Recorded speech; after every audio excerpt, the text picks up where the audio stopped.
Shut up. Howdy, howdy. How's everyone doing? Cool. Is it now?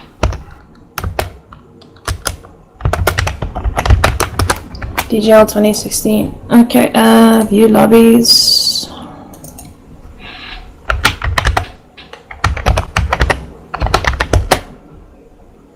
Type. I can't see the broadcast channels. Can you just toggle it again? Can you I can't see you in any of the broadcast channels. Can you just toggle it again? The way to deal with that is just start the second broadcast channel. He's got it. He's got it. Okay, right. I don't know why I do. Why do I do this to myself? Right, guys. Enjoy. Good luck. Thank you. We got stream as well, eh? Do you now? Okay. Send me link. It's on Facebook. Just go get it. Go get it. Yes. Why don't you link it? Come on, you can do it.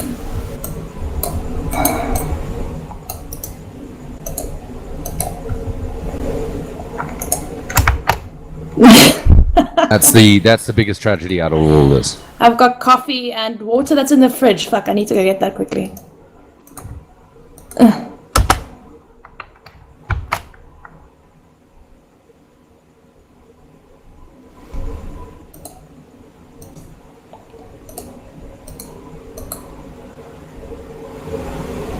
I'm not gonna be here. No, it won't pick me up if I'm quiet if you're on stream. But in Dota itself, I suggest you put on open mic for the draft and then push to talk the rest of the game. Just mute co-broadcaster in your Dota.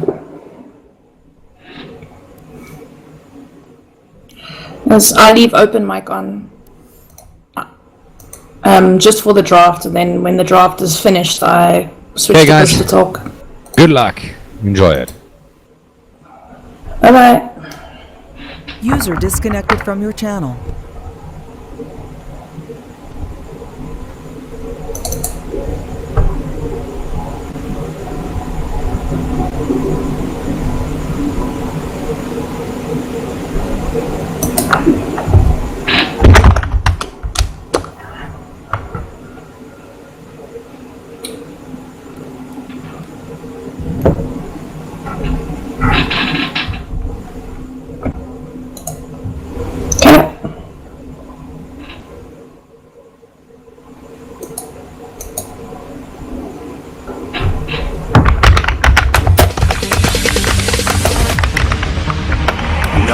No stopping us. Fly without boarding pass. Couldn't catch me, I'll be moving fast. Call me a shooting star. Let them know who you are. Flying up in a bar. Wish on a star. The stream got up yet. Who's in charge? It says 5 minutes 41 Call seconds. me a shooting star.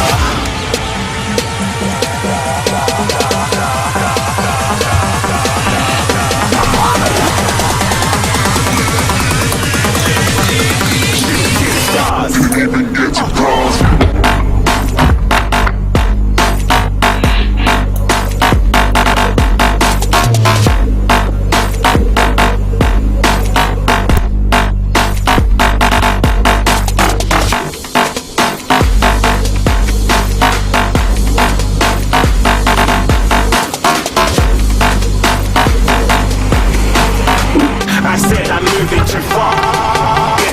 You've got camera control, eh?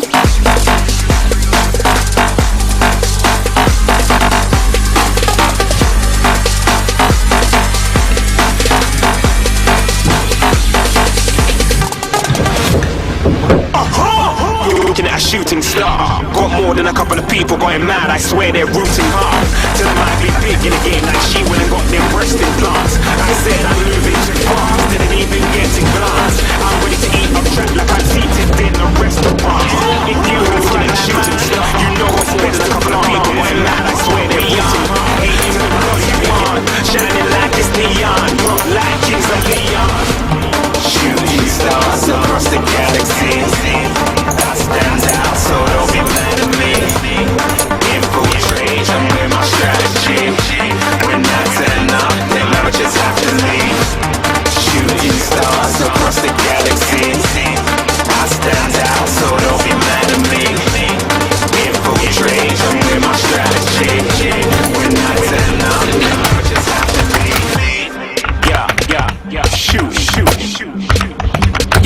yeah, shooting, yeah, shooting, yeah, shooting shots.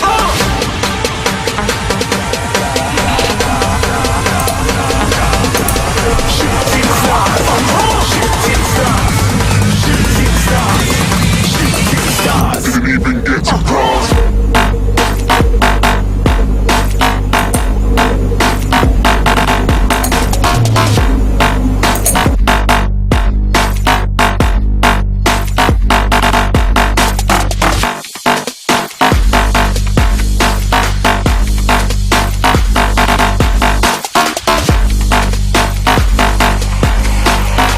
I said I'm moving too far. Get to glass.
just before light.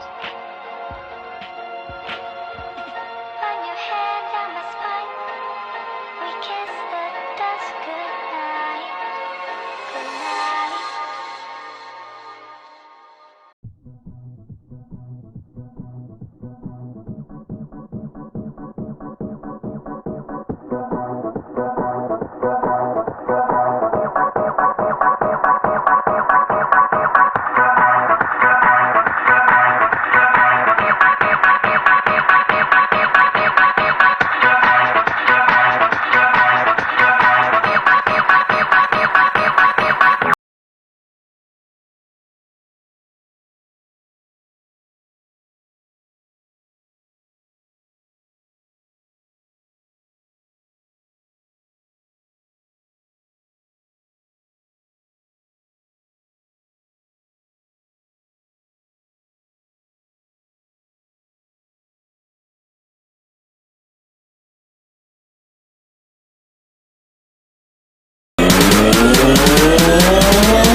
Just bounce to this.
Longer, more than ever.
up, eh?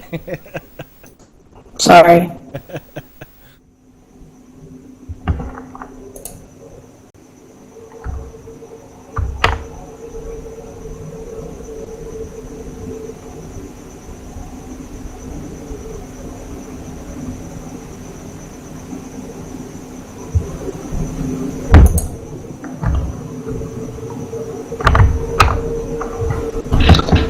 How's it offline? I'll put it back online again. Not streaming. Radiant team's turn to ban.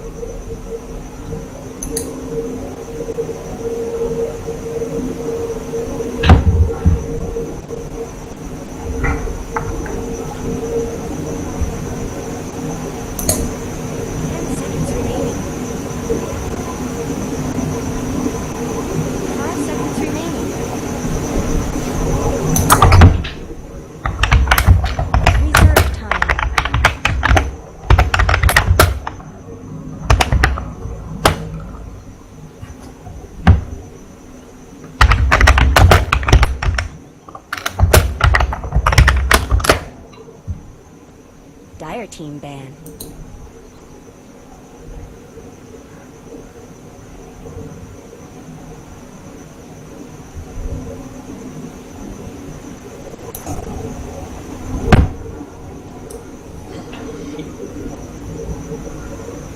Radiant team ban.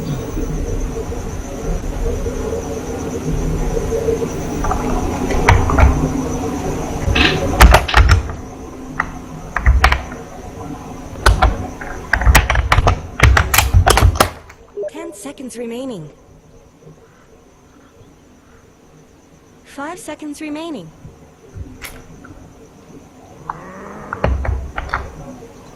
Dire team's turn to ban. Good evening, and thank you for joining myself at Stiv Gaming at the Nav Academy. And tonight we've got New Text Documents versus Rewind Esports, and joining me as well is the one and only Succubus. Good evening. 10 seconds remaining. Good evening, Sif. It's nice to finally sit and cast with you. I 5 mean, seconds remaining. it's been a while. Definitely, it's been way overdue. But yeah, we've got a professional tonight, and I hope that you guys are going to enjoy the game. And Radiant team's turn to pick. the current Well, bans. professional panel analyst. Not so much caster as of yet, but yes. Hope I can give some fresh insight into this game. Yeah, I definitely think it's 10 nice seconds having remaining. someone to cast with me for a change. Normally I talk too much and a lot of 5 people seconds just remaining. 5 start seconds leaving. remaining. So you here and you my saving grace. Woohoo! Let's get Reserve started. time. Huzzah! Okay, so we have Invoker and Silencer, pretty standard bans. Invoker, not something you really want to lane against. It's extremely versatile. You can build it into pretty much anything, massive team fight or heavy single target nuke. Silencer, I mean, people that know who I am know that I hate Silencer. I think he's just cancerous and just a hero you just don't want to deal with. What do you think about the bans on the side of Rewind Gaming? The Undying ban is 5 pretty, seconds remaining. it's a tale on its own, that you don't want to fight against the zombies and that tombstone that gets dropped, and also the DK. So expecting to, you know, get your HP sucked away, and yeah, you're not as tanky as you used to be. Dire team's turn to pick. I'm dying. Look, he is good in a lot of ways. If he gets aggressive extremely early, he can completely change a lane. But if, like, for players that don't know how to deal with him, but if you have any type of heal, he just, you know, he falls off.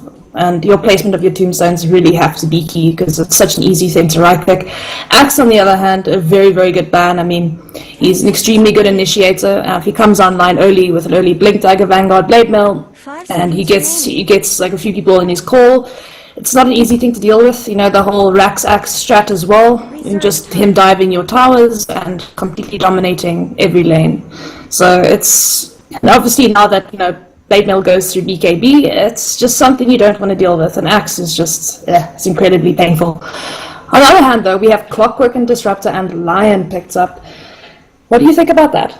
The Disruptor pickup and the Clockwork is actually quite good combo, especially with the jump in with the hook shot and the power cogs. I mean, not only does he entrap you, but anyone coming to to try and help you out also gets pushed away, and coupling that up with a disruptor, the static storm is going to do quite a bit of damage right there. Dire team's turn to ban. For me, Clockwork's a very good offlaner. He's very hard to contest. I mean, you get close to him, he can just put out those power cogs, push you back, drain your mana. He's also extremely annoying with his rockets. You know, you can have that global snipe, you can get some early vision on a gank, for instance. It's just a very annoying hit to deal with. And of course, I mean, that if someone's very skilled with that hook shot, there's no getting out of it, so you have to build a 4-star, maybe a Glimmer Cape, hope and pray that he doesn't have dust. Disrupt, on the other hand, that glimpse, I love playing fountain glimpses, you know, someone TP's in and I just glimpse him straight back to base, always the best thing to see. His kinetic field with his static storm is also very, very good. Of course, he's normally that position 5, so he doesn't get to farm his Aghanim's, but if he does, he's essentially an AoE Doom. So you can't use BKB, you can't use any form of items, nothing in that static storm, and it's pretty devastating in team fights. And he's also got a pretty good nuke with that Thunderstrike. Lion Centaur. Ouch, that's all I can say. Yeah, that... Lion, I'm listening. yeah. Sorry. Go ahead. Alright, the free. Centaur, the Stampede, obviously with a Aghanim Scepter coupled on that particular 10 hero, seconds remaining. does a 60% damage reduction to the entire team, whoever 5 is seconds near. remaining. So Yeah, that's gonna only be if he's quite got useful. Aghanim Scepter, though. Yeah. That's only if he gets Aghanims, which Centaurs don't generally tend to farm that early. They generally go for, you know, their whole blink into pipe, tranquil boots, that type of thing. So seeing a Centaur with an Aghanim Scepter is a very rare thing. It's only if the enemy team has extremely heavy team fight that you'll see an Aghanim Scepter on the Centaur. But he's basically there just to tank everything, and he's got a free blade mail as well. So I mean, it's just, if that thing gets tanky enough, it's going to be very hard here to burst down. I mean, if I play a Windrunner against a Centaur Warner, I make sure I don't ulti the thing because you just end up dying. It's insane. But Lion, however, a very good support. Team ban. It's also good against any illusion-based heroes. I mean, you just use Mana Drain to pop illusions. Same with Frog. You know, it's very good. Obviously, he's got that mini Ravage in the form of his Earth Spike, which is very, very good to stop things. So he's got a decent nuke, decent disables. He's obviously got the Mana Drain, so he's good against illusion-based heroes. He's good against heroes that rely on mana for tankiness. And of course, that Finger of Death, absolutely devastating, especially if he gets an Aghanim Scepter and there's a Magnus or a Sven or something like that. So, yeah. I expect to see some big plays coming out of him, possibly a position 4, since he needs that early Blink Dagger to make a very big impact early. We'll have to see what they pick here. But moving along with the bans, what do you think about the next 2 bans on the side of New Text Document, and I think I'm saying that, New Text Document and Rewind Esports? The Lifestealer, in my opinion, is a very, very good ban. I think that is based on a previous game that I've casted, and that Lifestealer gave them so much problems, and I think they want to get rid of that Lifestealer as quick as possible. The Slark on the other end, but that with the Shadow Blade and the ultimate, not being able to see him for a good couple of seconds, it's not something you really want to fight against. Yeah, it isn't, but I mean, Lifestealer for me is not the best thing. I mean, a lot of people are calling him okay, I can't really swear, but a bad hero. Yeah, he's not as great. He kind of gets kited along. I mean, like, he's just so easily counted and kited around, whereas Slark makes a bigger impact these days. It's very annoying. You can use it in almost every situation. But looking at the drop from Rewind Esports, they're possibly going to be picking a Sven up here. That's what I believe. So Slark is not going to be a very good hero towards that. And then on the side of Rewind Esports, you've got the Mirana and Viper, surprisingly. I don't know why they ban a Viper. Maybe they're just a hero that they don't like playing against. Viper's not as viable as it used to be. I mean, if you remember the days of mid Viper with Mick and Aghanim Scepter, it was pretty devastating, but it's not something that's that viable in this current meta at the moment. Mirana, however, a very meta ban or pick these days. Aghanim Scepter upgrade makes a double star fall, but it's also, again, it's been nerfed quite a bit. So I mean, she's still viable, but not something I would necessarily ban. She's pretty easy to deal with. Yeah. One thing I just want to point out in regards to the life stealer, if the Radiant life team's stealer turn does to get pick. glimpsed and he's quick Yeah. enough to jump inside a creep, I don't actually think he goes back to base. I doubt that very much. I actually want to go double check on Oh that. no! Dire team's turn to But I ban. think if the life stealer obviously rages or jumps inside a creep, he's not going to get glimpsed back. Yeah, that's not exactly that's what I ban out the life stealer, but 10 seconds I'm remaining. just looking into this pick now. The Storm Spirit pick against the Disruptor. It's not a very it's not a good pick versus Disruptor. Disruptor is very good. I mean, whenever I see a Storm Spirit, like, okay, let's pick Disruptor, because it just counters that hero. It shuts it down early. It's I mean, he's forced to get at Lincoln's, and then obviously they've got so many targeted spells for that Storm Spirit, just pop his Lincoln. So Disruptor, a very good hero versus that Storm Spirit.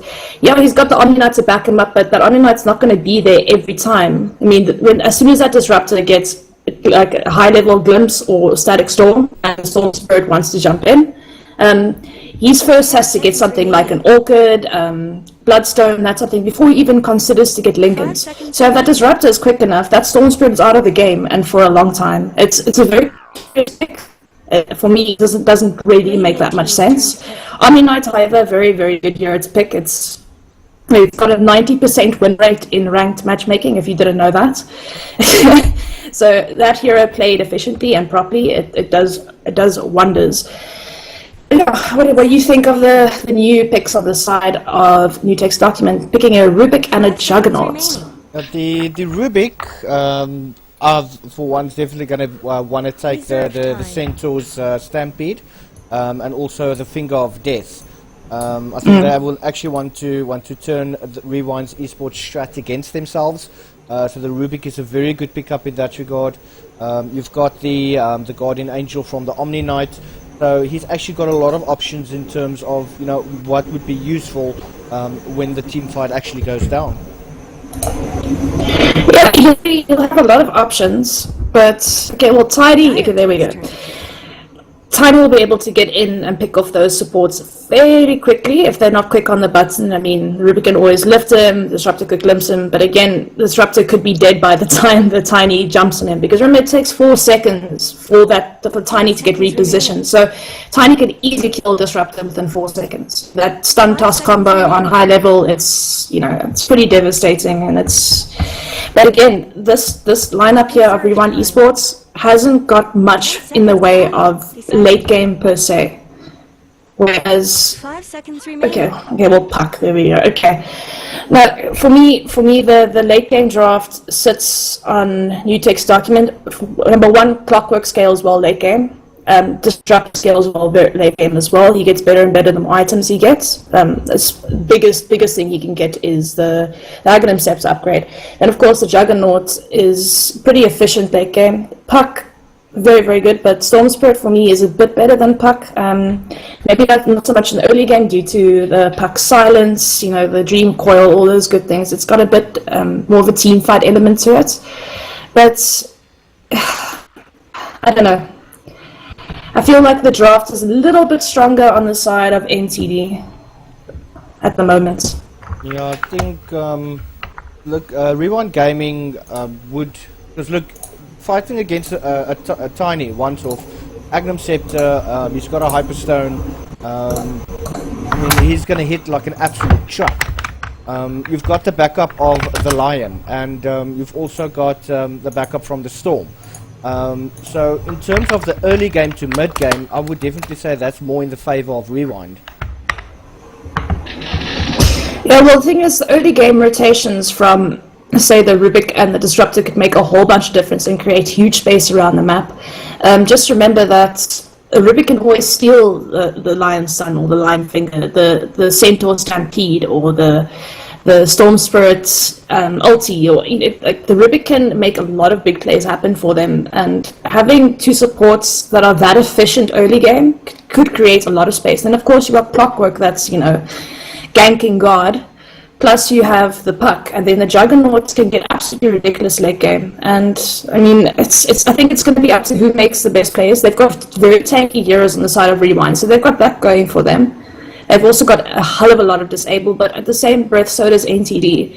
We'll have to see how this works out. It's all going to come down to vision, rotations. Vision is key, especially with these types of heroes. Both teams have very high ganking heroes.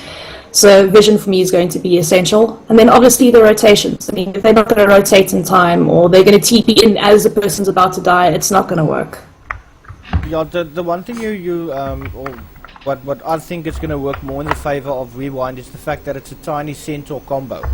Now, if you can pop the Centaur in the middle of a team fight, get the hoof stomp off, and also get off the double edge, which is obviously an AoE. I mean, Storm can easily just pop in there and take out probably one of the heroes with, should I say, the least HP, which obviously would be the Rubik and the Disruptor. But then you've also got the Tiny following up with that with an Avalanche as well. So yeah, that's yeah, definitely. That's assuming they actually, they do that in time or they are there. The only thing that for me is that Puck is a bit more effective in the earlier stages than a Storm Spirit is. Storm Spirit needs a few items to get online, whereas Puck can make a lot of differences a lot earlier, just due to the fact it has a silence and a AoE disable ulti. It's just, and the fact that it's so elusive as well, where Storm Spirit has to have a lot of mana items to become that elusive and that mobile. So for me, it's just a way more versatile early game, and I don't know. We'll have to see. Like I said, it's going to come down to rotation, it's going to come down to the players, and me, it's going to come down to who has the better vision. Yeah. I'm just going to introduce the side of Rewind very, very quickly. On the Storm Spirit, we have Nachskov. On the Omni Knight, we have FTD. On Tiny, we have Boneless. On the Lion, we have Pablo Emilia Escobar Gaviria. That's a mouthful. And on the Centaur, we have, luckily, a shorter name, Bulletproof. Alright, I'll go ahead and introduce us to the side of NTD. We have Nachstoff on that Storm Spirit, FTD on that Omni Knight. But oh, you really did that. I'm so sorry. It happens, don't worry, it happens. Oh, well, hold on. Let's get moving. One run going to the side of NTD and the other on the side of Rewind. So, I mean, fairly even start there. Anyway, guys, with no further ado, we have Bionic on the Juggernaut, Radan on your Rubik. Then we'll have your Rachterpaar on the Disruptor. TXT or Text on that Puck going mid, and last but not least, the Dark Dice on the offlane Clockwork. Alright, so we managed to get through the first part of the introductions. So at top lane, Bulletproof is being harassed quite a bit there by Ridian. And Pablo is, just running around a bit. He's got the stun available, but I would definitely think he'd want to get that mana drain up, just to try and avoid Ridian, furthering any sort of harassment. Yeah, the mana drain maybe, but I mean they do have two very aggressive support. I mean, a very aggressive lane with the double stun, and I also think they level up the stun just to secure the rune in case they got into a fight. It's always good to level up your disable or your escape, depending on the hero first. Yeah, especially like if you say they go on you, for instance, or you want to go on them and get a first blood, you need to have your nuke or disable leveled up first. I'm pretty sure you'll take the mana drain second just to annoy Jug, but stopping these pulls is going to be essential, and unfortunately that ward only blocks that big camp there, and the Disruptor and the Rubik are pulling the small camps. It's a little bit unfortunate. Yeah. Look, I would have personally thought that the Centaur and the Tiny would have been laning together. Oh, and we've got a beautiful stop there from Bulletproof, and Pablo just punching away. And this could be first blood going out to Bulletproof. Is he going to be able to catch on the Rubik? Oh, and he's just going to be able to get away from that one. Just. Yeah, that was very, very close. Caught a little bit out of position there was Radan. I hope I am pronouncing your name right, my friend. But yeah, he caught a little bit out of position thanks to that ward over there. They did spot him out, so but he's going to get caught up here again if they're not careful. And I think this lion is going to go We've actually got down. some Here. action at the bottom, and Dark Dice actually takes out Nachtskov there with the help of the puck. And it seems that the lion has also gone down at the top lane. He's just respawned. Yeah. And we've just managed to get a glimpse of the first blood there. Well, it's the first guild. But I'm getting a few write-ins that we are echoing a bit. I don't know how. I've got my push to talk on TeamSpeak and in Dota, so I should not be echoing. I don't know if it's coming through your side. alright, is that a bit better there? Alright, so I've just...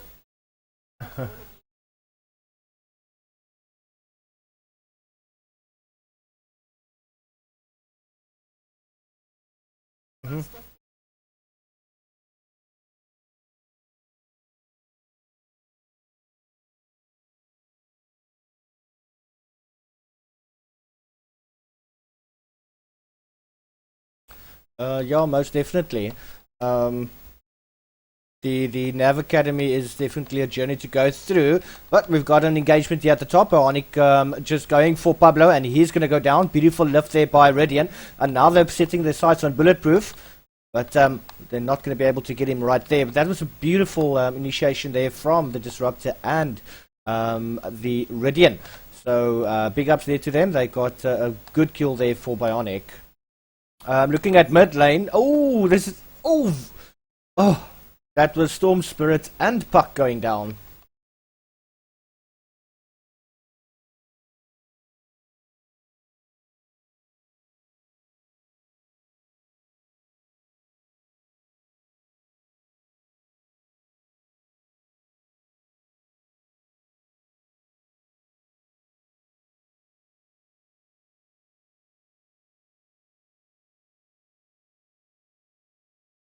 Yeah, it's once again coming back to the point that the Centaur and the Tiny is actually a very, very good combo. I mean, I personally would have preferred, Tiny and Centaur go together. But they have decided to opt to go for Lion, but Lion has now obviously gone down to bottom lane. Engagement there on Dark Dice, but he's just going to walk away.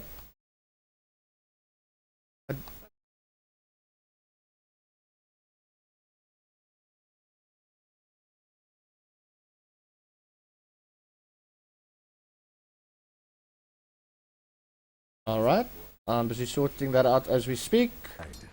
But that initiation there onto the Storm Spirit was fairly nice. And I did think Lion overheard me. He's busy rotating and getting his levels that way. But it was a very good clean kill there. Unfortunately, the first kill there with the Storm Spirit and the Puck, they kind of both went down. Storm Spirit, unfortunately, taking too much tower damage and going down as well, but he did obviously get the advantage there because he did not go down first, so he got the experience and the gold for that, obviously. So it's that fight at least went to them, but now this Lion is hanging around mid, so we'll have to see what it's going to do.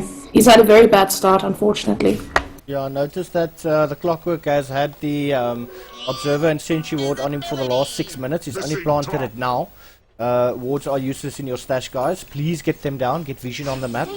Ooh, good engagement on mid. Dark Dice is going on the Storm Spirit, and he's going to go down. Puck just coming in quickly and tanking some of the damage there for Dice. But you see what I mean when I was speaking about this earlier in the draft. They've just got a way better lineup on early game initiations. I mean, with the Rubik, with the Disruptor, the Clockwork, it's just... There's no contesting, and that Storm Spirit is going to suffer. As soon as you pick a Storm Spirit into a Disruptor or a Rubik, you are pretty much, for all intents and purposes, screwed. And that's what I'm saying, like a Puck early game is just way better. It really is. And you see Omni Knight hanging around yet, but they're not going to be able to catch them. There is no silence. There is no silence as of yet on the Storm Spirits, and I don't think they're going to be able to do much of anything onto this Puck. And Rubik is making a rotation as well. So is the Lion, so we'll have to see how this pans out. I don't think anyone's going to go down here. Yeah, the Puck definitely, and Radiant is going to go down. Beautiful counter engagement there from Pablo. So Puck is just going to walk away from that one. But Yeah, it's definitely in the favor of NTD there. I mean, the Storm Spirit went down when only a support Rubik went down for that, and it was also a 4-man rotation, so it's going to cost the other lanes quite a bit. Other lanes like, oh, wow, quick fingers nice by cheeky little Puck. hoof stomp. Wow, quick fingers there. Well, he tried. But it's definitely on this. That fight definitely went better for the side NTD because not only is a 4-man rotation where the top tower is now taking a lot of damage, the other lanes are getting more XP. They only killed the support Rubik at the cost of their mid Storm Spirits. So yeah, not going well for the side of Rewind. Yeah. Just have a quick look at the net worth. I see that thus far NTD, Puck and Juggernaut are leading the net worth. That's followed by the Tiny, Dire's middle tower isn't going to and then last obviously long. Cockwork from NTD. That's pretty interesting. I suppose the Tiny's been pretty much uncontested this game. He hasn't died yet. He also hasn't been a part of any kills, so he's been farming, so to speak. But the Juggernaut is kind of ahead of that. Oh, I'm shortly missing his stun, his bonus, and now gets counter-initiated on. Tiny doing as much as possible to, get away, but Tower is under attack. Yeah, I do see. Unfortunately, Centaur walked right into that one. They've got a cheeky little ward right over here, and that just gave Rubik enough vision to know, look, let's go and hide, let him come to me, and they just rushed him. and also, there was a nice little initiation onto the Tiny. They did get him. Unfortunately, it was a good initiation by the Clockwork and the Puck. It's just the rotations coming out from Rewind secured the kills on both of them. So they lost the Tiny for the mid that was doing fairly well, and then obviously the Clockwork, who's first death now, who actually effectively won the off lane. So that's a little bit unfortunate. So getting a bit of advantage back is the side of Rewind. Yeah, look, I think the later the game progresses, I mean, look, this Centaur is going to become quite tanky. That's obviously if he gets the form needed, and dies a lot less than what he's doing at the moment. I mean, I think, how many times has he died so far? Sorry, who's this? Bulletproof, the Centaur. I think he's died twice or 3 times. No, he's died once. He's only died once this game. But for dying once, he's still got pretty much nothing in this lane. He's got 17 last hits and two denies. He's only got his Tranquil Boots up at 10 minutes. It's not looking good for him. They're definitely going to have to start focusing on hopefully catching someone off guard, that's on his own. And maybe they can try and make a play that way. But a beautiful engagement by Radiant once again being lifted up there. Pablo is going to go down. Beautiful kill by Bionic. And what has Rubik stolen there? He's got the Hoof Stomp. Radiant's top tower. It's a nice one to steal since he cannot deal with himself and level 3 double edge. But it does look like Rhydon might get a return kill here.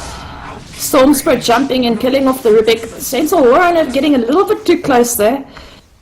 Yeah, I think that. I don't think. Unfortunately, Bulletproof does go down there. Storm almost went down in that engagement, but that cheeky little hoof stomp from the Rubik actually was able to take out the Centaur.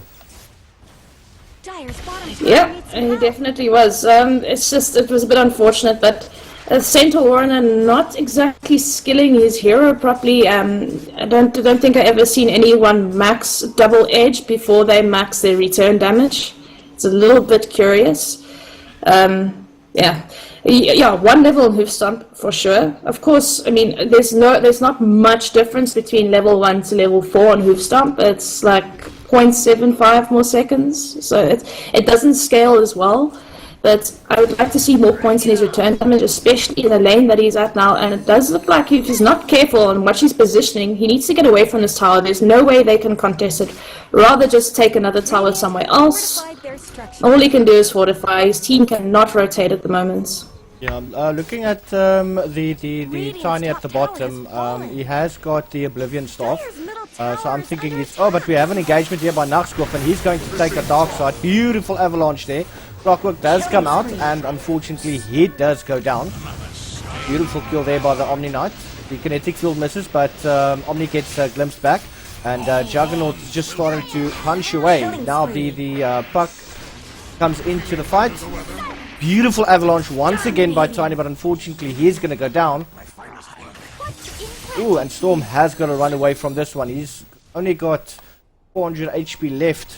Wow, so close. Yeah, beautiful initiation coming out there. That's unfortunately, they couldn't exactly do much about it. The Omni Knight ulti could not go off. Not that it would help them that much, because the nuke damage is fairly significant on the side of Entity with the Jug ulti. I mean, with the Jug, with the Puck, with the Disruptor, and the Clockwork sacrificing his life, but getting a lot out of it. They get 3 kills, a tower, and now possibly a second tower. Ooh, there's 3 TPs here. They're gonna have to back out. Everything is down for them. Oh, excuse me, the whole team TP's in, except for one. So. Yeah, look, as I tried to mention before, I see that Tiny is trying to build into that Echo Saber. He's got the Oblivion Staff. So they're probably hoping to get the Tiny a lot more farm up. He's second in position with Last Hits and Denies. But they would want to get this Tiny farmed up. Oh, and Stormspread taking a knock in the mid. Yeah, he was way out of position there, and yeah, Disruptor once again. You know, not a good idea to play a Stormspread against a Disruptor early game. It's a very hard hero to be up against, and you can see he's suffering from it, and also now going for the Bloodstone first. No. Okay, I know in most cases it's a thing to go Bloodstone on a Stormspread first, but if you're facing this kind of, you need that Orchid, and you need it fast. I mean, it's already 14 minutes in. He's not even a quarter of the way done with that Bloodstone. He's got his Soul Ring, and that's about it at the moment. He's suffering pretty hardcore, and not only that, he's only sitting at 26 last hits. He needs to focus on getting disabled as soon as possible. We do have... Look at this. Wow! Tiny gets glimpsed all the way back into the Euros, and I think he's going to go down here for it. Yeah, that is, wow, very unfortunate. The Omni Knight and the Lion does go down in that engagement. But that was absolutely beautiful play. The Stampede did come out from Bulletproof, and he's just going to suicide? He's way out of position there. Taking on fights he just cannot take on. He's going to try everything he can, but it's not going to work. Tiny now jumping back in. Beautiful Stampede from the Rubik. Wow. Yeah, I think Rewind needs to realize when the fight is lost and when it's over and back off. I mean, why jump back in to try to save someone that's already dead? That's out of position, way out of position. I mean, all you're gonna do is sacrifice the rest of your team, and it's just not worth it. Rather just lose the tower, regroup, and try to take on a fight later on. Yeah, I think what's pretty much happening is the fact that after every team fight you have, say for example, the Rubik that's on low HP. I mean, he stays in vision, and I mean, if you're starting to get desperate, I mean, quick save there from Omni, but unfortunately he's going to go down. Avalanche coming out from the Tiny, and the Clockwork does go down. But now Rubik, he's also going to go down there. And we do have a chase on for Joragtepa, but Bulletproof gets glimpsed back. And I say good day, sir. And Storm Spirit is now jumping in. He's got no mana left. He now gets kinetic fielded up. Stampede does come out, but that's not going to help much. But just to get back to the point I was trying to make is that whenever the team fight is over and NTD does take the win for the team fight, you've got someone like the Rubik that's on pretty low HP. He stays within the vision range, and I mean, if you're going to get desperate enough, you're going to try and actually go for the kill, and that's the mistake that Rewind is making. They're going for the guy that's got almost no HP left, yet he's got his whole team waiting in the bushes for you.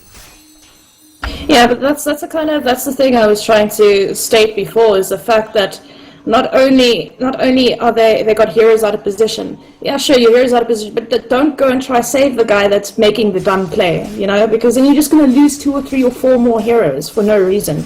And it's been evident. I mean, they've been losing heroes left, right, and center because of bad decision making. And you know, it's not necessarily their fault. They might not have the vision, but it's just something you don't want to risk. I mean, rather let that teammate die and not 3 other heroes, and then lose a tower on top of it. Because not only are you losing map control, you're losing your heroes, and you're losing every single element in this game. Well, you know what? I'm pretty interested. I would like to see the graphs. Let's take a look at that. So the XP at the moment, that is 6,000 in the favor of NTD, and the net worth is almost 10,000. Do you have an engagement here? And Dark Spice, was he actually repelled there? Did Omni Knight actually repel a Dark? I think he actually did, but Disruptor is going to go down in that engagement. You do have Bionic, but he's going to go down, the Omni Knight. Disruptor, I think, has gone down there. Yes, he has. But I think there was a misclick there from the Omni Knight. He actually repelled the Clockwork. Yeah, you know, I think it was just a panic, but yet again, I mean, Clockwork doing what he does best. I mean, yes, he goes down in that initiation, but he just creates so much space for the rest of his team to come in and completely wreck. And unfortunately, it did look like, you know, that NTD overextended, and it was going to go into the favor of Rewind, but they just turned it back, and that's all due to the fact that they've got most of their items up already. They've got a heavy level advantage, and they've got some of the core items up. I mean, you've got a Puck with Blink Dagger and almost Aghanim Scepter. You've got a Clockwork with a Blade Mail, and I'm not too sure. He's probably going to be building his Aghanim Scepter as well. They are going to do a rush here by the looks of things. And I mean, look at this Juggernaut. At 19 minutes, he's got a Manta, and he has his Vladimir's offering. Another big thing to note in that fight as well is that Healing Ward stayed up. No one right-clicked that Healing Ward, so no matter like the damage that they were doing, Rewind, it just got negated by that Healing Ward. It literally takes one right-click. That's it. And unfortunately, they couldn't get to it. Yeah. Yeah. Look, it's just normally it's like the small things in the game that actually matters. Like for example, what the side of NTD's done, they've gone into Roche, and they've actually backed off, and Storm Spirit has wasted mana jumping into Roche. You know, not seeing that they've actually backed off. I mean, yeah. If it was... Oh, and we've actually got a smoke coming out. Dark does moving into position. He does have the hook shot available. On the Disruptor, he does have the Static Storm as well as the Kinetic Field. They are moving towards mid, and they get now spotted out. Pablo, he's just going to run away, but they do have the Glimpse available. He gets Kinetic Fielded up. Beautiful spin coming out there from Bionic, and they're going to take him out very, very quickly. And yeah, the line goes down, and the side of Rewind is actually backed off from the fight. I think for once they've actually realized that they need to back. They can't do anything right now. They need more farm. Yeah, it was a good decision to back off there. Unfortunately, they did lose the line, but someone had to go down there. It was the whole side of NTD, and you know, this is going to free up Rush for them now. And it's going to be able to take Rush ease. They can't really contest. I must commend them though. I mean, looking at the warding on the side of NTD, it's really good. They've got a nice little ward inside the enemy base. They've got one right behind the tier 2 tower there, and they've got one just by Rush, and they've got sentries in key places as well. So they've got very aggressive vision up. It's helping them make plays. They can see the rotations, and unfortunately on the side of Rewind, they've got one ward up. They don't have a lot of the map, which is a bit unfortunate. And I mean, I can sympathize. Being a position 5 support on the side of Rewind right now, he's extremely poor. There's not much you can do. So it's unfortunate, but I mean it's the way the game's going at the moment. I mean, okay, for instance, the Lions got mana boots and a headdress. Omni Knight's almost got his mech and mana boots as well. So I mean, instead of buying those big items, I would have maybe kept one support extremely poor with brown boots and just buying vision constantly, and have the other support, you know, accumulate items. No, definitely. You're saying? I don't know, because vision for me, for them, if they had just a little bit of vision, they would have been able to see a lot of rotations happen from the side of NTD and maybe stop that. They do decide to go on the jug here, though. Storm Spirit has jumped in, but unfortunately he gets kinetic fielded up. He's gonna go down. No, he's actually survived, but the Omni Knight, ooh, beautiful finger coming out there from the Lion. Radiant's bottom That was tower actually is the about to Rubik. fall. Once again, the Rubik has so many options in terms of spells that he can actually use. And Not much good's happening to Radiant's bottom tower. unfortunately, it seems that this game's actually gone down the drain for Rewind. I don't see them coming back from this particular one. No, I don't think they can. It's not just that the Rubik has been stealing some key spells. He's been stealing the stuns, those hexes. He's been stealing Omni Knight repellents and heals. He's been really on point, and I think Lion maybe used Finger twice this game now, and it hasn't killed anyone, and it's not something ideal you would like to see for a Lion. Storm Spirit's still trying to get that Bloodstone up at 23 minutes. I think he should have stopped and maybe progressed into getting a different item, say like an Orchid, into maybe a Sheep Stick or Shiva's Guard or something to that effect, because at 23 minutes, okay, if you do not have Bloodstone at 17 to 20 minutes, just give up on it, honestly. And if your team's doing this badly, you're not going to get those Bloodstone charges that you need, so it's just not an item worth going for anymore. And that's something I think he should have recognized at about 17 minutes in, when he only had 26 CS, and at 17 minutes to now, he's only gotten up to about 7 more CS. So it's quite rough for Storm Spirit. It's not an easy game for him. Yeah, I've noticed that the Tiny has got the Claymore, so he's potentially building into the Shadow Blade. Yeah, it's also not a great choice. As soon as that Echo Saver came out, I don't think he should have even built Echo Saver first, because he was doing great in the beginning, but his team wasn't. So you need to preemptively work that out and go, okay, maybe I need to go for a Blink first so I can start getting some kills around the map.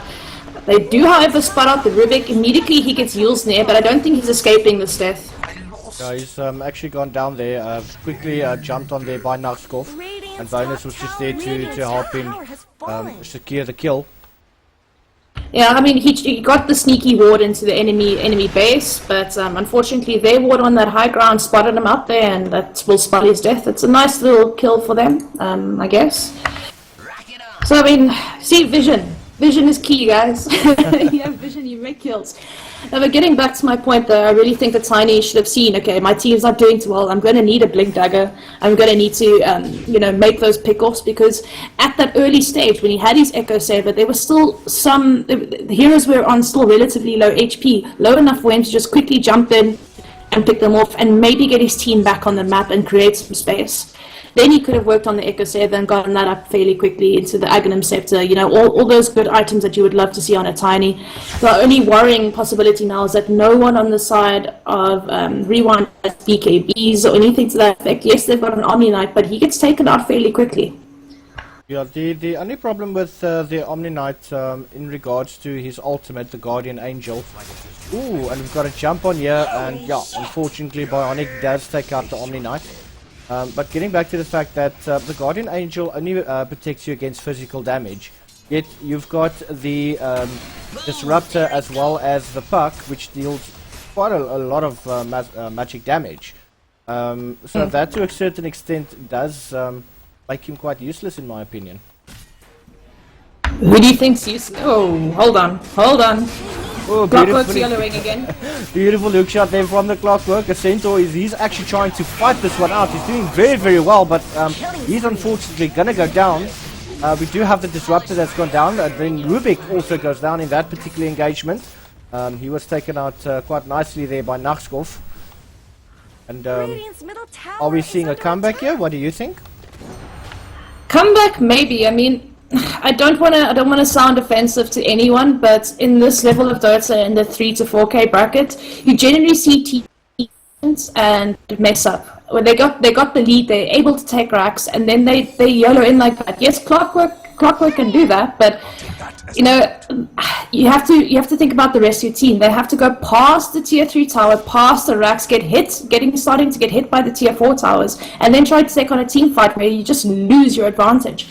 If they keep doing that and trying to bash their heads against the racks like that, they will definitely start losing this game. And also the fact that they go for the middle racks first is not really the racks that's the most important to go for. You don't really, if you want to go for the first racks, you rather go top or bottom. It's more significant, and you can get into the base that way a lot better. It's also, the mid racks is very close to the tier 4 towers, like I said, so you'd rather want to take the bottom or the top racks for the first time. You'd rather push that lane. It's way more significant and easier to get into the enemy base from one of those sides rather than the mid. But yeah, I see this a lot with teams. They get the advantage, they completely dominate the map, and then they just get their heads stuck trying to take racks. And to be fair, they've got pretty good high ground defense. They've got a lot of disable. And as you saw before, I mean, that the yellow plays aren't going to work when they've got that much going for them. But yeah, it's a little bit unfortunate. Yeah, I see that Centaur currently, he is busy with his blade mail, so he's going to just add some extra damage return. And he has got the Shadow Blade up. Echo Saber has been done for quite a while, but Dark Side, he's just Dark Dice rather, just chilling on the side, waiting for the perfect hook shot, and that's just allowing Bionic to get even more farm. He is currently leading the net worth, 15,600. So he's doing pretty well over there.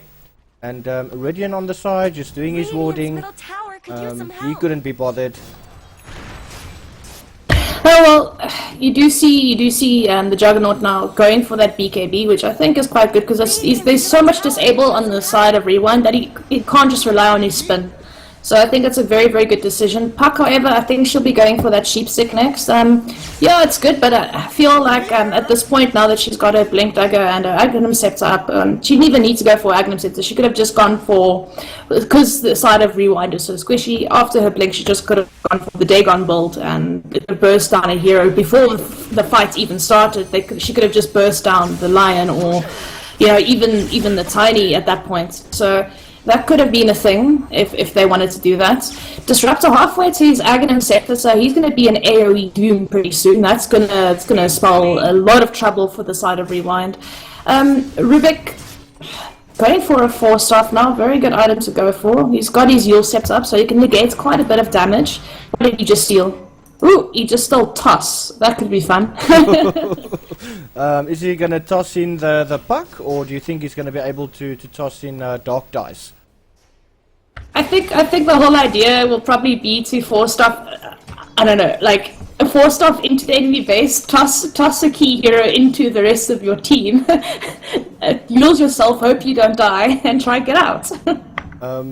That would be hilarious. I'm sorry. If you had to choose a hero to toss in on the side of New Text Document, Omni or Storm. Get rid of those two.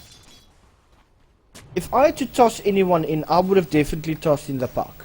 I mean, You toss in the Puck. you toss in the Puck. I mean, he's got the silence. Yeah. He's got the Dream Coil, and I mean, he's got escape. So I think the Puck potentially could be a better toss. No, the Puck to toss into them. Yes, Yeah. definitely. If they're all bunched up, you toss the Puck for sure. But yeah, and then it gives the Jug and the Clock. Or Clock can go and disable someone on the side, take him out of the fight.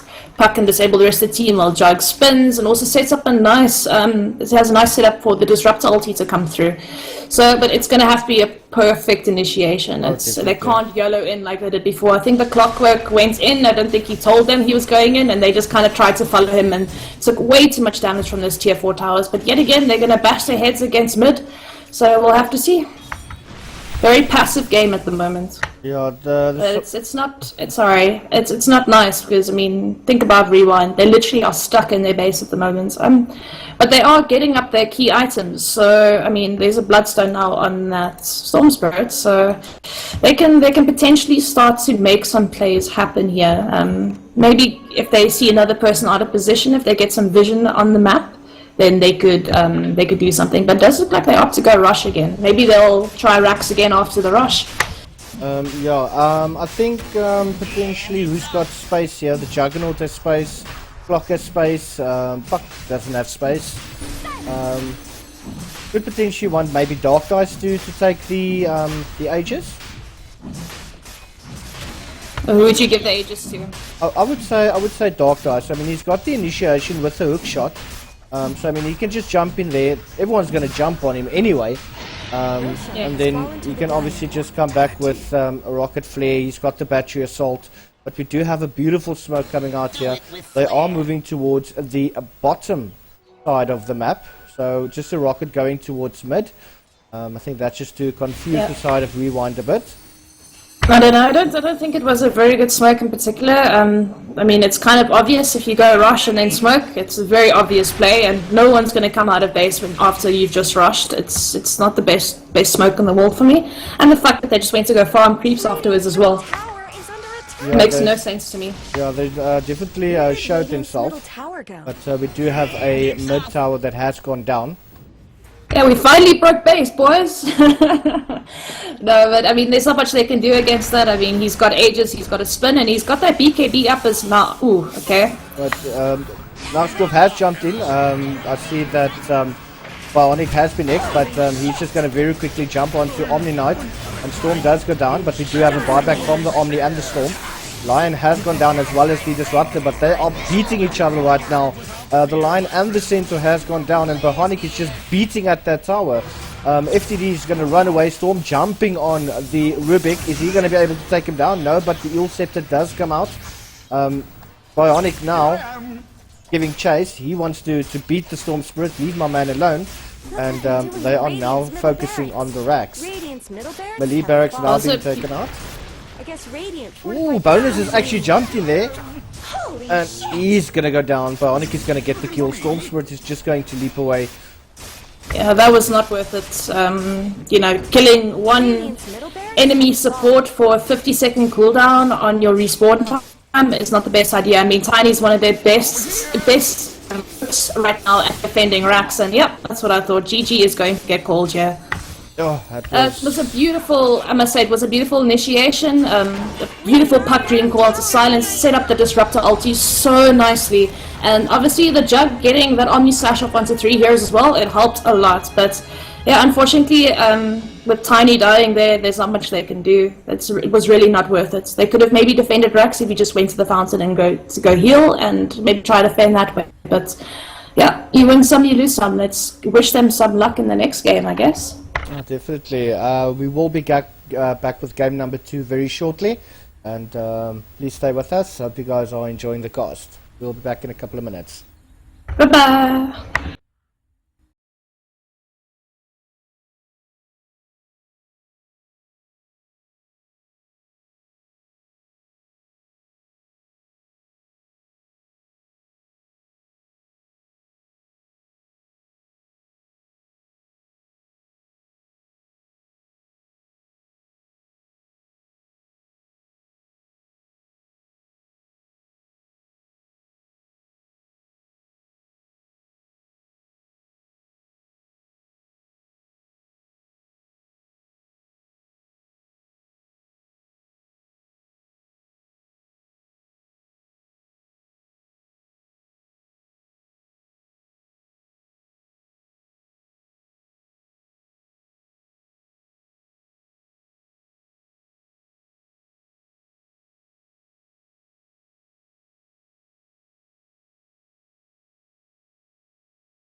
in the sky, gazing far into the night. I raise my hand to the fire, but it's no use, 'cause you can't stop it from shining through. It's true, baby, let the light shine through.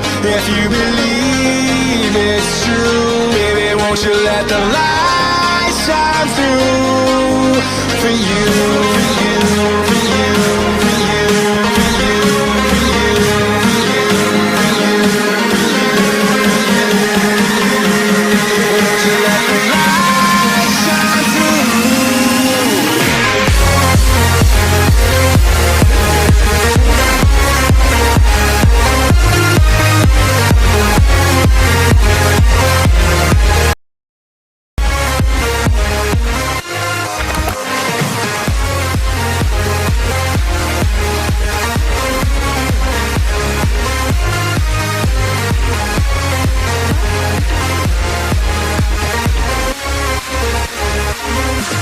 Dire Team ban.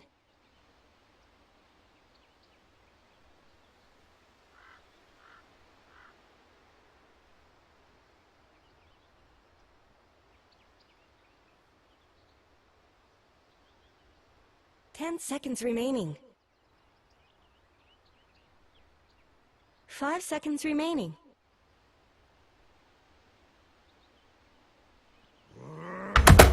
Hi guys, and welcome back. This is game 2 of Rewind Esports and New Text Document. Dire Team's Joining me turn. is the one and only Succubus. Succubus, are you there? Whoops, push the talk, I forgot. How's your I day said going? hello, boys and girls, ladies and gentlemen. I'm glad to be back. I really enjoyed the games. Pretty fair pub mistakes in those games, bad rotations, bad plays. I mean, it happens to the best of us, but let's hope they don't make the same mistakes. Let's hope they've learned from their first game. Most definitely. I do see that Rewind Esports has banned out the clockwork, and I think that's pretty much more of a respect ban to the 5 side of seconds NTD. remaining. That clockwork gave them so many uphills during the previous game, Reserve and time. they're looking to get rid of him, which they've done. Yeah, I mean, he did make some key initiations and plays. Yeah, he died for them, but he got 3 kills in return with the rest of his team. So completely worth dying there. And yeah, definitely something they don't want to play against again. He won the off lane outright. Got 1 kill in the beginning and got 2 assists by just rotations, and it just opened up the map for them. It also comboed up nicely with the puck. So I mean, they had very strong heroes, and like I said, they picked the Storm Spirit into a disruptor, but they answered that with the Tide Hunter. I love this hero, absolutely love it. Yeah, definitely. I just love the Ravage ability from the Tide Hunter. It's got a little bit of a long cooldown, but I mean, absolutely devastating when you actually jump 10 into the seconds fight. remaining. And that disable AOE is just it's something to 5 witness. seconds remaining. It's definitely something to witness, but it's also an informative offlaner. Let's just hope he goes for that Stout Shield and Ring of Protection and not go for boots first. It helps in some cases, but to stop the harassment, yeah, it's definitely something. But he's got that beautiful Kraken Shell that just debuffs most negative things. It will passively block a portion of any incoming physical attack damage, so it's really good. It's kind of like a Stout Shield on its own, but having a Stout Shield in lane is just something that's good on a melee hero in general. Obviously, that Anchor Smash is going to reduce any type of physical damage, and it's also going to allow him to 5 seconds take remaining. care of ancient stacks fairly easily in the beginning, and let's hope that the rotations happen with the Ravage as soon as it becomes a level 6. So we'll have to see how it pans out. But Rewind Esports armed with a Crystal Maiden and Earthshaker, 2 devastating supports. I mean, Crystal Maiden, one of the best nukers in the book for me. She's got so many good spells. Unfortunately, she is very slow, so she does get picked off quite a bit, and she's also got very little HP, but her Frostbite is absolutely amazing and very good against any carry heroes. Obviously, that Crystal Nova is slowing down everyone, and this is the reason why people pick her mostly, is that Arcane Aura. Yeah, I personally love playing a Crystal Maiden. That hero with the Drum of Endurance, that coupled with maybe an Eel Scepter or a Force Staff, and if you're lucky enough to have a Blink, Crystal Maiden's probably one of the best support heroes that you get.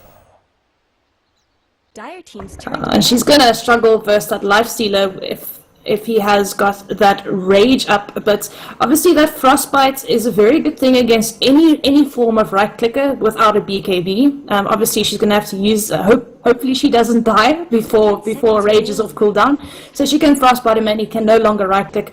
Also, Lifesteal is very hard, very easy to kite, but he does well against any type of strength based hero, so we'll have to see how this works out. But Earthshaker, I know someone who loves to play it, or had used to love playing it, and that's Wilson. He loves playing this hero and absolutely devastating stuns. It's also very good against any illusion-based heroes and can also stop a team fight in its tracks, and it's very good high ground defense. So it's an amazing hero, and actually Crystal Maiden and Earthshaker just together are two very, very good team fight supports. A lot of disable, a lot of nuke, and obviously a very good high ground defense for them. So Crystal Maiden, I think, is gonna struggle this game with a Tidehunter and a Lifestealer, and whatever is to follow for a new text document. But moving on to the bans here, what do you think of some of the bans here? Banning out a Riki, not a hero you want to deal with. Yeah, I hate playing a Riki myself, and I hate playing against a Riki. It's just one of those taboo heroes. I don't even want to look at it. I absolutely hate a Riki. So I'm actually happy they've taken him out, so there's no chance of him being in this particular game. But the Odie is also a very, very strong, should I say, anti-tank type of hero. And he also definitely deals quite a lot of damage very quickly. And the disable that he brings along with him as well. So they don't want to play against the Outworld, and rightly so, they've actually taken him out. They can't with the two picks, Tidehunter and Lifestealer. That OD is just going to munch them for breakfast and completely counter it. So very, very, very good ban here coming on the side of new text documents. It's just such a viable mid in this meta as well. Riki, on the other hand, he's kind of the better version of Bounty, I feel. Yes, he doesn't have the track, which is unfortunate, but it will make him a bit OP.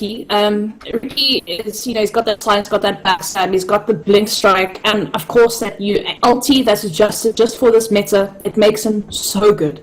And just a roaming Riki early game does so much, and he contributes quite a lot to team fights these days. He wasn't really a team fighty hero, but now that silence plus, he's always had the silence, but that nice AoE ulti, imagine Earthshaker ulti drop down your Earthshaker stun with a Riki silence into Riki's ulti and Crystal Maiden. It's just a devastating thing. And then if you have the two early game nukes, I think it would have been a nice pick for the side of Rewind Esports, but I can see why they banned it out as well, because it's going to be hard for Crystal Maiden to do much of anything with the Riki constantly jumping on her. She won't be able to get off anything, any spells or whatsoever. But yeah, for me it makes a lot of sense. Also PA getting taken out here, one crit dagger, since dagger gets any buff that you have, any item that you have with it, dagger's going to stack with that, so it's also not a good thing against squishy heroes like this. But do you know what Riki's ulti was in Dota 1? Just take a wild guess. That was, I think Dota 1, that was just the invisibility. No, it was Witch Doctor's Death Ward. What? Yeah. Riki had Witch Doctor's Death Ward. How long ago was that? I mean, I've been playing Dota this was long ago. I myself have been playing Dota for 6-7 years, and I've never seen that spell on Riki before. So I mean, it's way before that. Radiant team's turn to pick. Yeah, it was definitely way before that. But okay, that is, yeah. Magnus, Earthshaker, Crystal Maiden, that's Wombo combo right there. I can take out all 5 heroes with just these 3 heroes. It's going to be an extremely hard game for the side of new text document. And they answer with the Winter Wave, then a very, very, very good hero to pick up here. beautiful, beautiful heals. Obviously, the slows and Splinter Blast, a pretty decent nuke, but what's really going to save them in these team fights is going to be that Winter's Curse. Getting that Winter's Curse and disabling the hero you want to take out immediately. So, and of course, Winter Wyvern has a pretty decent range when it comes to that. Its range is quite nice with that, and you know, getting up that early ether lens on him, he's just going to be able to sit back in the fight and do whatever the hell he wants. So it's a very good pickup here. Very, very, very strong pickup for them. But they answered with a Morphling, and yeah, I think they get out-carried late game. Morphling, Lifestealer, there's just no contesting that. Morphling completely out-carries a Lifestealer late game. I don't know, what do you think? Look, the pick on the Winter Wyvern could potentially work against New Text Document. I mean, if you have a wrong-timed Winter's Curse, the Tidehunter's Ravage goes off. I mean, it's not going to do anything to the side of Rewind. So the communication on the side of New Text Document has to be on fleek, as they say nowadays. And they need to get their ganks properly. But a Winter's Curse time just wrong. It could work against New Text Document. Dire team's turn to ban. Sorry, re-say that? I could not hear you. I don't know why. Alright, so is that a bit better? Yep, okay, that's good. Alright, awesome. What I'm basically saying is that, look, the communication on the side of New Text Document needs to be on par. The reason for that is, if that Winter's Curse goes off at just the wrong time, and a Ravage from the Tidehunter comes through, it's not going to do anything. It's a wasted spell. Yes, potentially, yes. So the only thing that the Winter Wyvern can potentially do is just create enough time for Phoenix to obviously Icarus dive into a fight and start getting the Supernova off. You know, it's just going to delay the attacks on the Supernova, and when the Supernova comes down with the stun, the Tidehunter obviously jumps in with the Ravage, and Lifestealer just comes in and says, or basically wrecks whoever he possibly can. 5 seconds remaining. Yeah, they could also potentially initiate with the Tidehunter ulti, then follow up with Phoenix ulti straight after that, and then if they miss anyone, get into Winter Wyvern's curse. But they also could use it to counter-initiate. Say the Magnus gets a few people in his ulti, Winter Wyvern can always just ulti the Magnus and disengage a team fight. So it's good for both things. They've got good initiation and good disengage as well. So pretty balanced team. Queen of Pain getting picked up here. Very good early game ganker, nuker. I mean, her ulti is quite significant in team fights as well, especially with that Aghanim Scepter. It does a little bit more, and it's pure damage, of course, so it goes through those nice BKBs, and it's gonna be on quite a short cooldown. I think it's like 40 seconds with Aghanim Scepter if she gets it up early enough. But I would like to see an Orchid on her first, because silencing that Magnus, Crystal Maiden, Earthshaker, it's actually, you know, an Orchid is going to be pretty viable here. So hopefully she gets it up pretty fast. They're going to need an answer now for the team fight on the side of New Text Documents.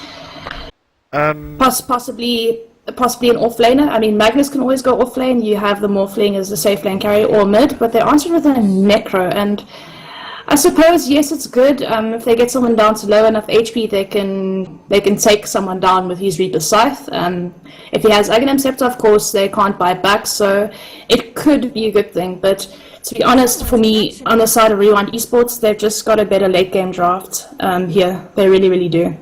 Morphling scales way better than Lifestealer does late game, so we'll have to see how it works. Yeah, definitely. Definitely with the Lifestealer, you could potentially, obviously, you know, just jump into Phoenix. You could jump into Queen of Pain. You could jump into a Tidehunter with Blink. So he does have a couple of options of who we would actually want to go into to actually help the team a little bit more. But I think with the Queen of Pain, the Scream and the Lifestealer popping out, that actually does a hell of a lot of damage. That coupled up with the ultimate of Queen of Pain, that is 300-400 damage right there, maybe more.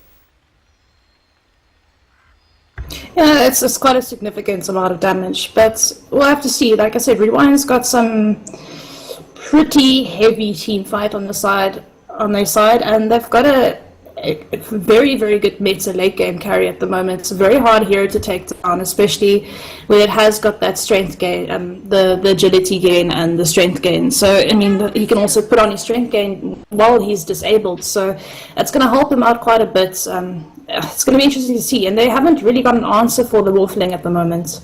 Yeah, they've got Winter's Curse, but I mean, no one on the side of Rewind's going to do enough damage to take him down if he ever get the Winter's Curse off. So we'll have to see how it works. I'm pretty interested to see. It's two very aggressive lineups, so it's more aggressive on the side of NTD though for me. Definitely. I'll just introduce the side of NTD very, very quickly. On the Lifestealer, we do have Bionic, Queen of Pain. That will be played by TXT. On the Tidehunter, we would have the Dark Dice. On Winter Wyvern, we have Ridian. And the Phoenix will be played by Jou Regte Pa. Who's your daddy?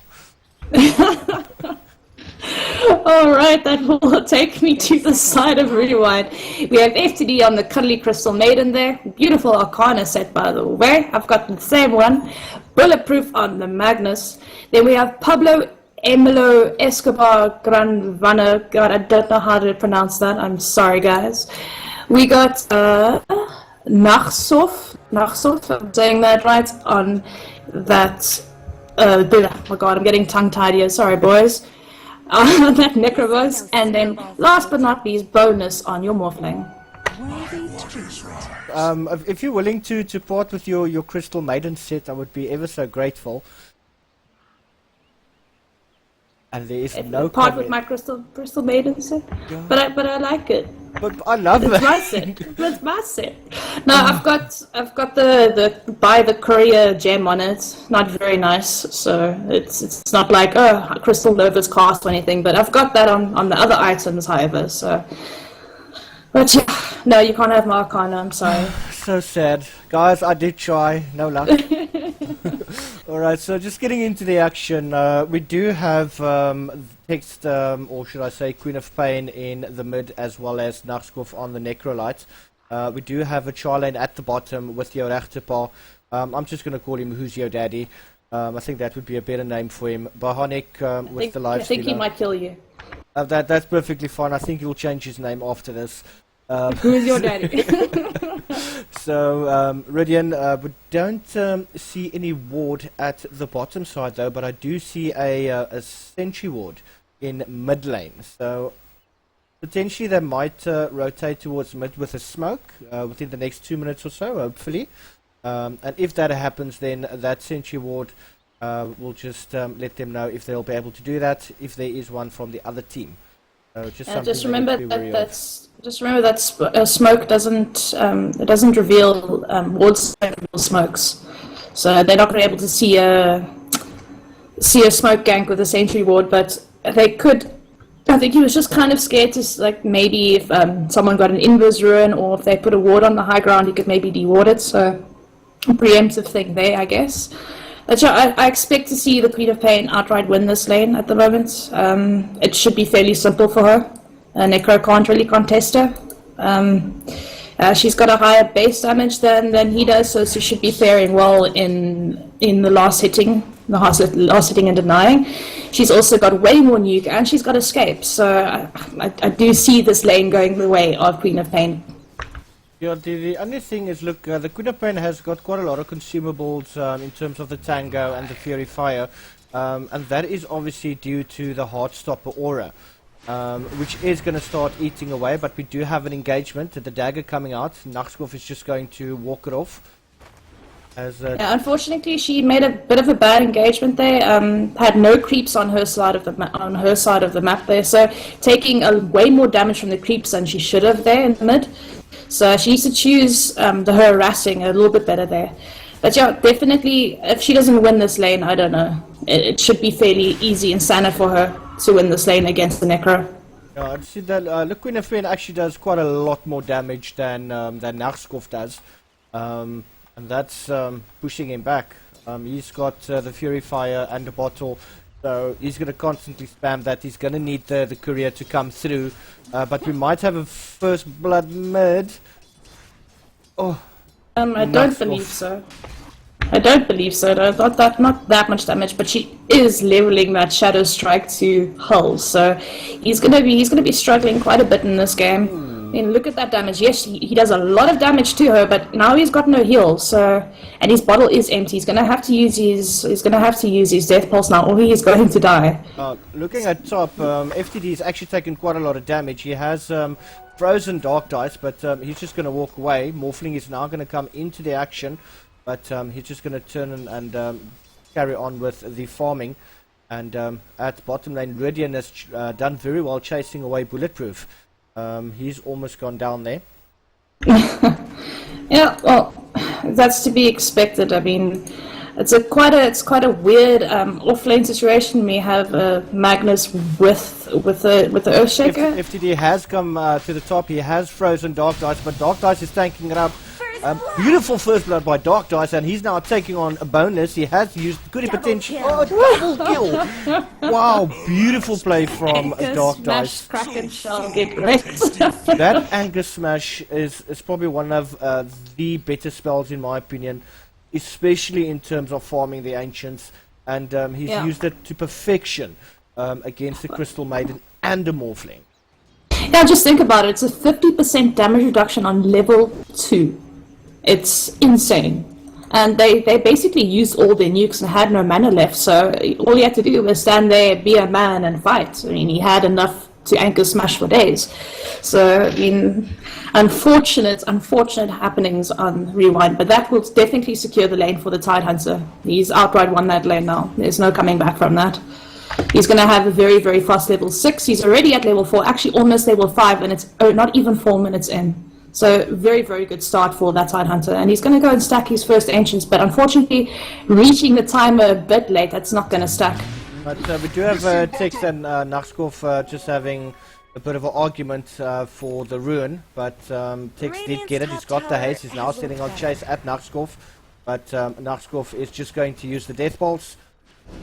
Looking at bottom. It looks like Earthshaker's gonna go down here. Yeah, Earthshaker, he is running away. Bulletproof is there. He's taking quite a bit of damage from the Phoenix. The Fire Spirits also slows down the attack speed. I must say, that's quite a disgusting lane. I've got a Lifestealer coupled with a Winter Wave and a Phoenix. It's a bit unfortunate because Phoenix does need those levels early game to be quite significant, but this Lifestealer's lane is pretty secured. I mean, it's up against 2 melee characters, and he's got 2 ranged supports helping him out. Now, so, Dice, I mean, this lane is definitely... Dark Dice at top is now going for the Crystal Maiden once again.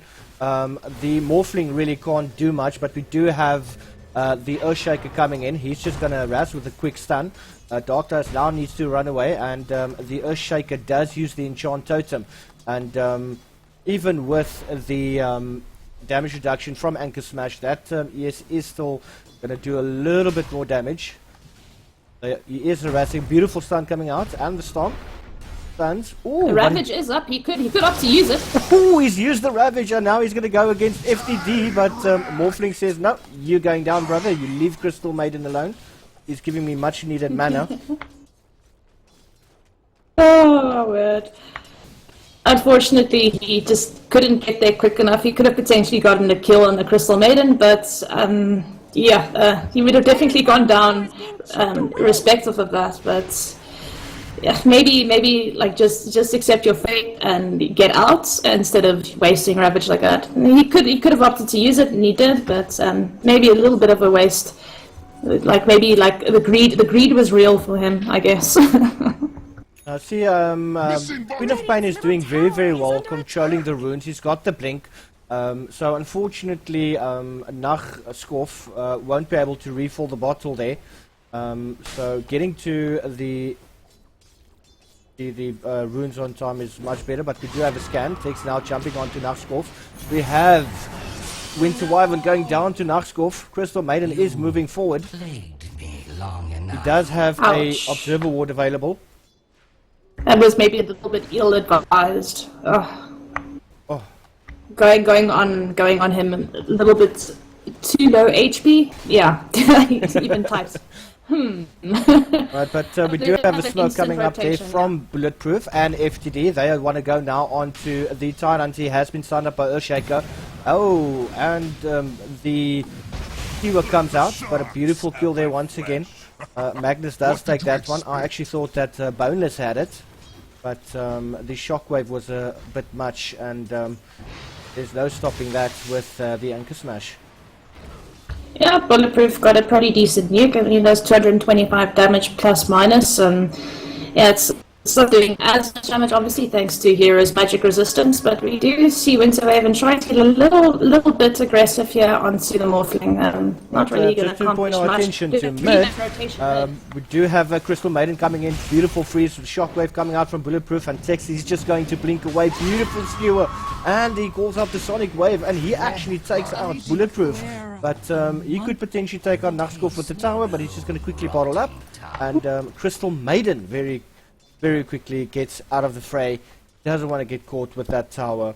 But actually, well done to Queen of Pain for taking out the Magnus. Did she take the tower aggro off for Necro? Because I was counting, he was supposed to get one more tower hit after that.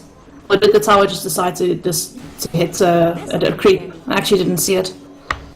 I didn't see him attack a creep to reset the attack of the tower. But the Magnus obviously casting a spell so close to the tower definitely made him a much better target to go for. Potentially, but there's been a lot of action this game, and I do say Lifestealer's being left to his own devices here. He's already got he went for a Midas. Have to see, they do make a rotation on him. He has got Rage available to him. I don't think they're going to accomplish much of anything here. He's just going to walk away from that one. Do you think Midas is maybe a little bit of a greedy pickup here? Or do you think it's still okay? I mean, yeah, he got Midas and Phase Boots up in less than 9 minutes, so I guess it's not that bad, but it could potentially cost him with such a heavy nuke lineup on the side of Rewind. Yeah, look, it definitely depends on how long they actually want to stretch this game. It doesn't seem that they're going for any sort of quick finish. The rotations are there, however, but they're going to take their time. They want to get at least the blink on the Tidehunter and potentially even a Basher onto the Lifestealer. Well, unfortunately, the two key things they don't have level 6 on their Winterhaven or their Phoenix as of yet, but they do smoke up again, and it looks like they are going to opt to go on this poor Necroverse here at the mid. I think it's going to spell the end of him. He's a bit far forward. Yeah, definitely, but beautiful dagger coming out there from Tex. Nachtskopf, he needs to run away, but he's been slowed up.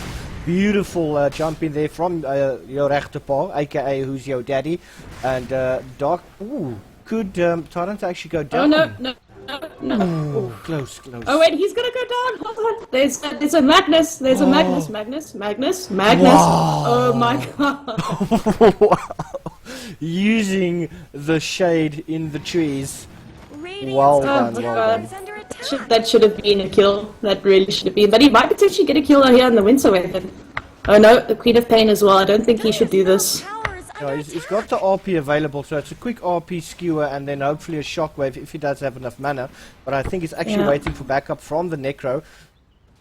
Standing on top of the I don't think he would have enough to solo kill one of these heroes at the moment, especially with he's only got ground boots at the moment, no stats of any kind, so he's only got 374 mana. So we'll have to see. Yeah, I don't think he does quite enough damage as of yet to, YOLO in the solo kill, but it looks like Necros might go down here again if he's not careful.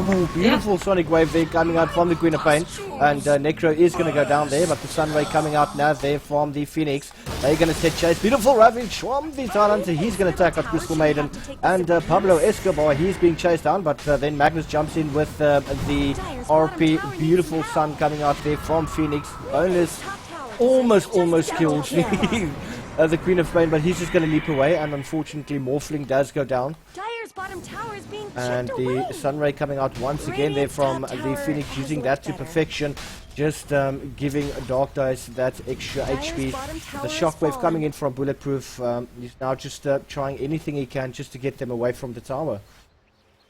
It was absolutely beautiful. I mean, you had the Necro come in, a little bit out of position again. Earthshaker tried to save him, and then beautiful Sonic Wave coming out from the Queen of Pain, followed up by the rest of the team here, and it's just all the combos came at the right time. And Necro being out of position yet again. He might go down here, but he's going to take the Tide Hunter with him. That was very well played from Naxkov. I actually thought that he would go down quicker, but he survived longer than I thought.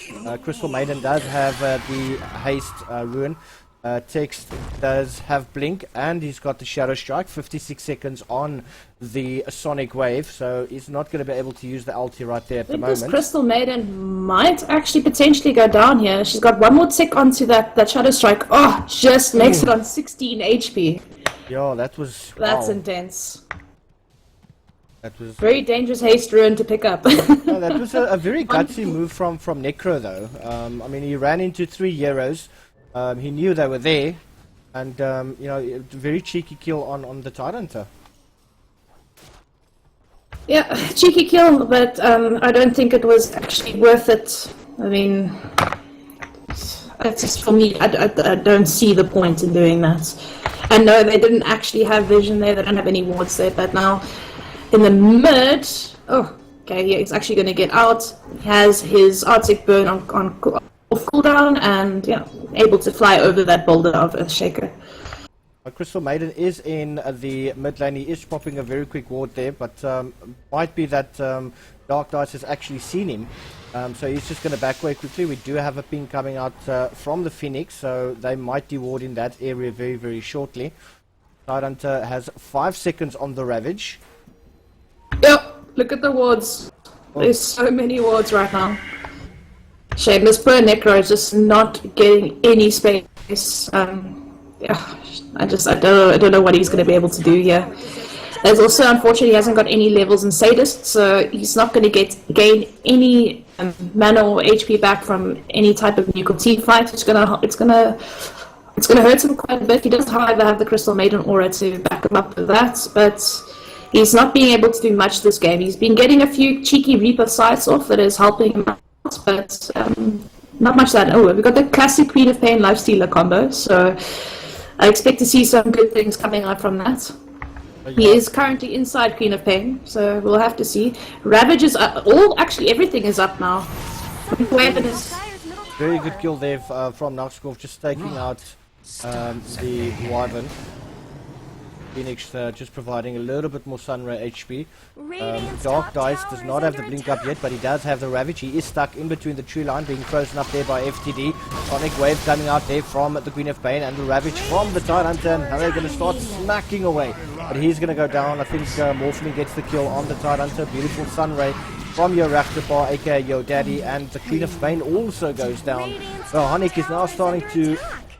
almost said something, but he gets the kill there on the Necro, and he definitely needs to run away right now. He's got 3 heroes on his backside. Yeah, he could potentially turn around, Jay. He's got his rage up again. The Winter Wave is still there, actually just respawned, and still has the Winter's Curse. He could potentially make something happen here.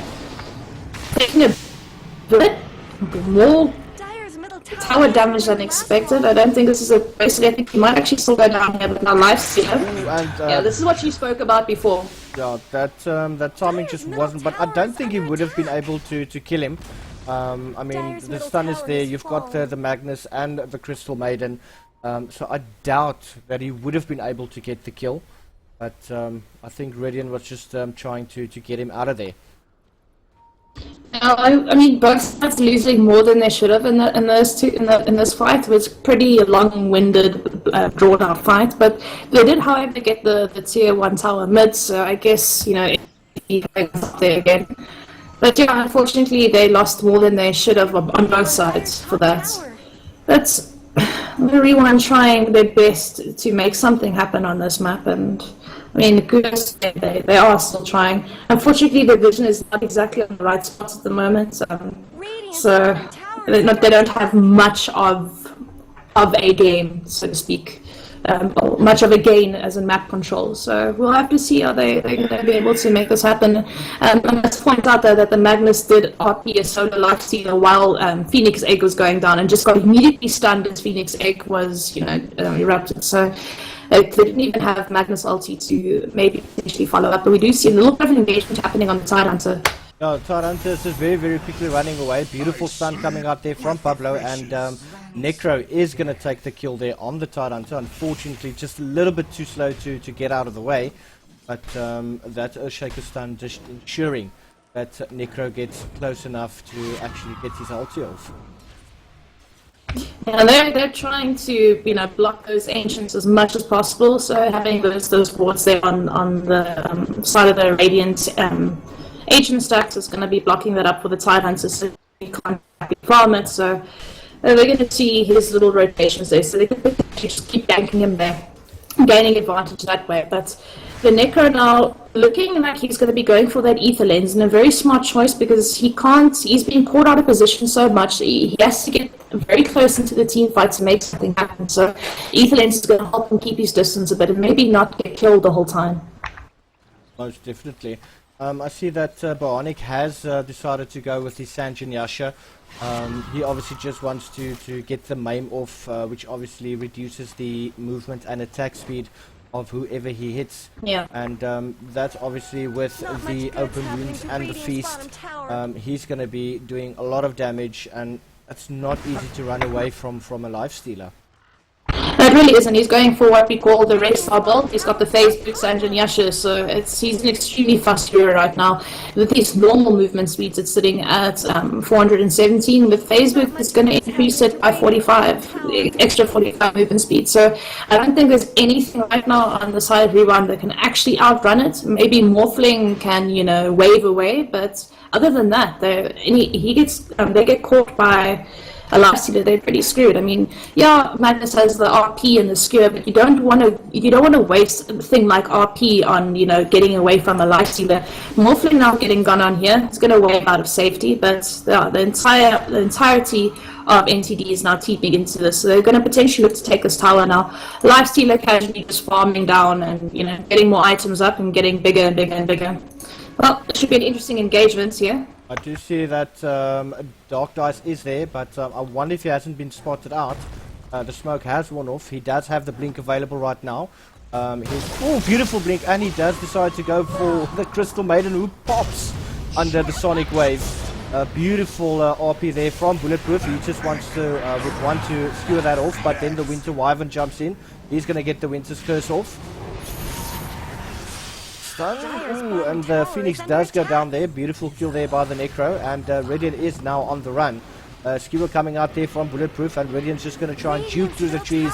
A beautiful stun there by the Earthshaker Pablo, and that I think it was a 4-star. Is there a 4-star there? Well, he actually used the Optic Burn to get away there.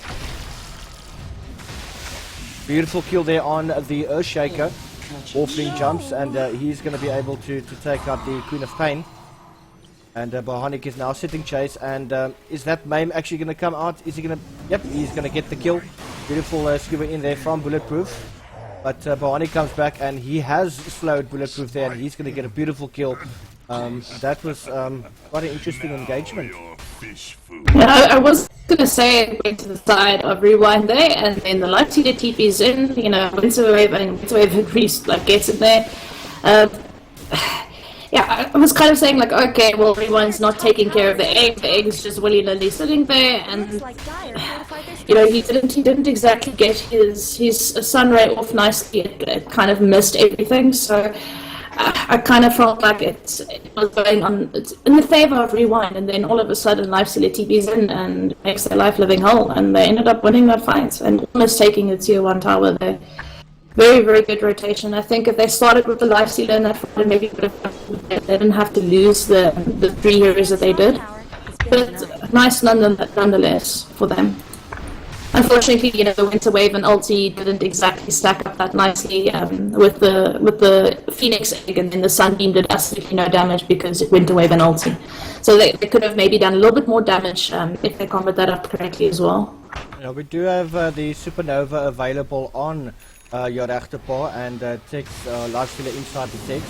Beautiful Sunray coming out there from the Phoenix, stunned from the Earthshaker, but he is gonna go down. Yes, he is gonna go down. Beautiful kill there by Phoenix.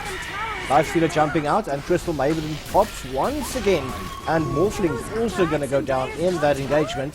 They are now going for the towers. They do have enough creeps, but the ulti coming out from Naxkorf is not going to be enough to take out the Tidehunter. He now has to start running. He is throwing out a lot of death pulses, but it's just not going to be enough. Beautiful kill from the Queen of Pain. A cheeky last hit there from him. He had Lifestealer do all the work, and he takes the last hit right there. But it doesn't matter. It is for the team. Yeah, okay, from Queen of Pain is also doing a lot of damage. I mean, a lot of work, not damage. And obviously, that ulti doing that physical damage is doing quite a bit for this team. Lifestealer is just absolutely insanely fast and hitting like a truck. There's not much they can do for him. They've got mobility as well. They've got blink on time. They've got blink on the clock. I mean, you've got the winter wave and Arctic burn, so you can just fly over trees and get there. Obviously, they've got Icarus dive as well. They've also got a mech on the Phoenix, so it's absolutely ridiculous amount, you know, of levels, farm progression, that type of thing. It's kind of like they're steamrolling over the side of Rewind at the moment. There's not much they can do about it. And unfortunately, them kind of keeping in, going in one by one didn't exactly help. The Madness wasn't even in that fight, so they couldn't even have a disengage. Crystal Maiden ulti, I don't think has gone off once this game. They couldn't get off the Earthshaker ulti either, and it's just very unfortunate. Yeah, I do see that if you're looking at the courier, does have a Desolator on the way there for Bionic. He's going to do even more damage than what he's doing at the moment. And I don't really see Rewind coming back from this particular one. Unfortunately, this Morphling is being shut down. The ultis from the Necro is basically 50-50. There is no guaranteed kill. And that Tidehunter was extremely lucky to walk away from that one. Yeah, and I don't think Lincoln's right now is going to be the best choice. They've got targeted things they can take that Lincoln's off fairly fast. I think BKB would have been a little bit better to maybe try and get back on top. Lincoln's gives you stats, it gives you mana regen, all those great things. It's a nice item to have, especially on a Morphling.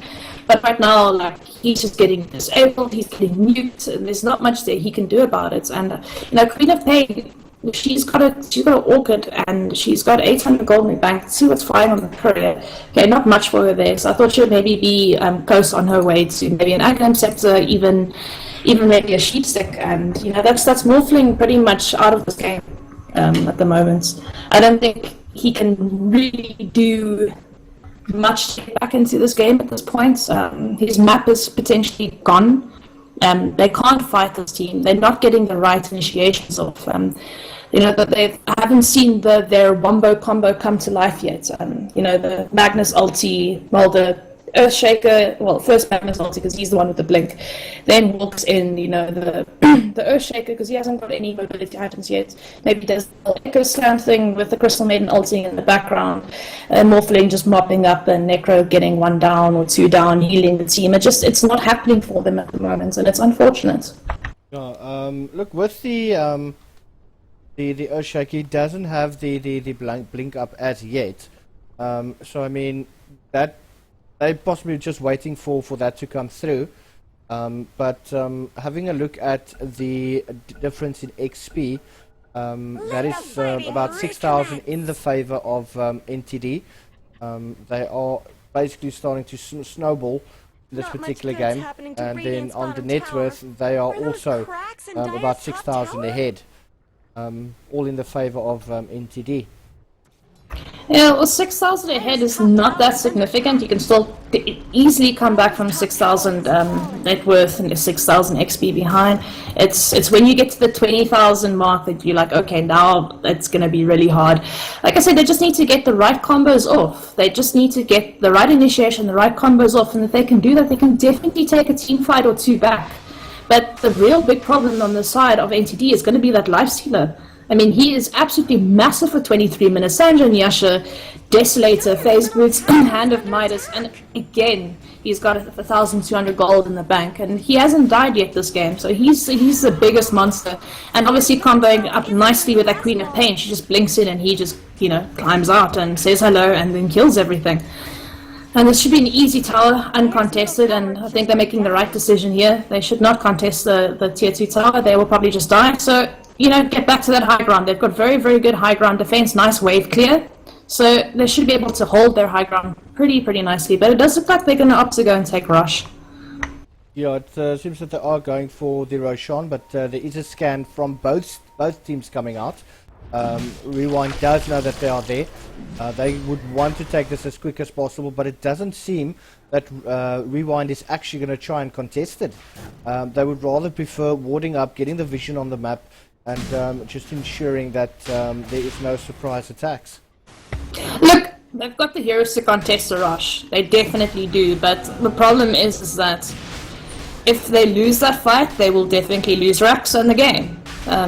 It's a hard decision, but it's also fortunate enough that it's this early into the game, so the respawn time is not that significant right now. You're going to be dead for maybe 40-45 seconds at most, and you don't have anyone with killing sprees right now, so it's your respawn time is fairly short. But yeah, this Lifestealer, he's hitting ancients like they're laying creeps. Yeah, he is hitting quite hard. He does have the Aegis of Immortal available. If you had to go for a particular, what's the word I'm looking for, initiation sequence, what do you think they would do? Would the Phoenix go in first just for the distraction, get the Tidehunter in there? I think they've been doing it pretty well. You get the Tidehunter to blink in and Ravage first. Your Phoenix Egg to follow up straight after that before they can even take it down. And before they try to focus the Phoenix Egg, which they can't even do, the Queen of Pain ulti comes through. Immediately she blinks in. A Lifestealer climbs out of her, and he just completely goes ham on anyone that's there. And then you've obviously got that Winter Wave and ulti to back up and follow up if anyone tries to escape. So I think they've been pulling this off pretty damn nicely, most of these fights. Yeah, definitely. It's definitely the right way to go. I mean, they've got so much initiation, so it really doesn't matter. But I think the Tidehunter, seriously, he always needs to go in first, followed up Phoenix Egg, and then Queen of Pain. Yeah, definitely. I do see that the Pipe of Insight is almost done on the Tidehunter, but now Lifestealer decides to jump inside Dark Dice. They are just quickly clearing out that wards, and they are getting ready for some engagement. The stun misses everyone from the Earthshaker, but I think he's just trying to get rid of the creeps as quickly as he possibly can. Now the creep clear is essential right now. You don't want the slow siege on your towers. It's the worst thing, and a lot of teams fall victim to that. But luckily for the side of Rewind, they haven't really got slow siege heroes on the side of Beautiful NTD. Ravage coming out there from Tidehunter. He quickly jumps in. Crystal Maiden is going to go down, as well as the Earthshaker. Queen of Pain does go down, 75 seconds on respawn time. Sunray coming out from Phoenix. But we do have a buyback from the Crystal Maiden. He wants to get back into the action as quick as he possibly can. But that was a very, very good engagement. Tidehunter jumping in, Lifestealer jumping out, and they basically trying to ensure to get that mid tower. But looking at bottom, Ridian is actually going to go down to Necrophos, try to escape using the uphill, and Dark Dice is jumping in there. But that magical damage is doing quite a lot of damage. But Bionic quickly deals with him. So you hit Crystal Maiden. That's unfortunate. Yeah, Naxkov, I think, he's going to go down. But look at Bionic. He is tanking this with the help of that Sunray. And Bonus is using the Morph to Strength ability, trying to survive. But he is unfortunately going to fall. Pablo Escobar made a huge mistake running into that one. And he is going to pay the price. Beautiful double kill there from Bionic. And they now have the opportunity to take that tower out. Magnus jumps into the fray. He is skewering, but that rage ensures that Bionic stays right where he is. He's not going to go anywhere right now. They need to get rid of those creeps. That tower is main priority right now. There are 3 heroes down, 2 still alive. 27 to 17 at 27 minutes, and the first tower falls in the base. And GG, well played. Yeah, it was actually interesting. I think the strat Rewind went for is that they took way too long to get their items. and I think that was their downfall. Look, they had significant advantage in the support spectrum of things, where the supports had, their level 6 before the other supports, and they could have capitalized on that, maybe take it a bit more combos to slow down the progression of NTD. Unfortunately, they just couldn't find the window to combo up, and we saw the first Crystal Maiden ulti now, and unfortunately Lysila goes, okay, I'll just run up to you and right click you twice, and there's not much they could do at this point in the game. They could still potentially come back, but just not finding the window to combo up in team fights, they just didn't get that opportunity, and it's quite unfortunate. They had a very good draft. Yeah, definitely. But New Text Document does take a 2-0 victory, that over Rewind Gaming. I just want to thank Succubus very, very much. Thanks for helping me out tonight. Really enjoyed our time together. And guys, please do follow me. I am still going through the Nav Academy, and all of your support is much appreciated. I've got my Facebook, my Twitter, and obviously, as you can see, the YouTube. And also, for those who aren't, please follow Succubus on her Facebook, Instagram. I think she's got Twitter. Yes, it's only Twitter, Facebook, and YouTube. I do have Instagram, but I think I've been on once since I got it, so don't even bother with Instagram. Right, but thank you very, very much for joining us in this DGL ladder match. That's NTD versus Rewind Gaming. 2-0 to NTD. Thanks for watching, and I'll catch you guys on the flip side. Cheers, cheers. Yeah. Shout out to my boy Devin and Wilson.